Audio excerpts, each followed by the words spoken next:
Ê.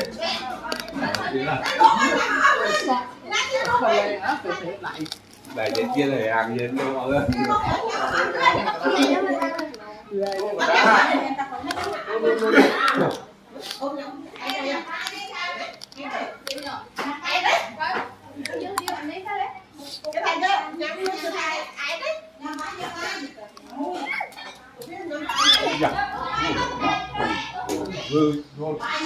Rồi ta muối bóp, rồi ta muối. Giờ áo tể được này.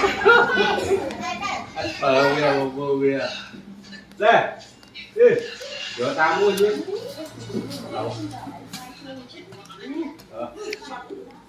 Thôi nó phải rồi những cái chai của nó phải ăn ta.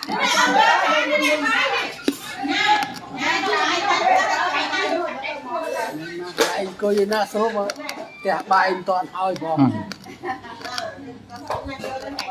rồi tè bài anh toàn hỏi cái này đang coi số thì nó ai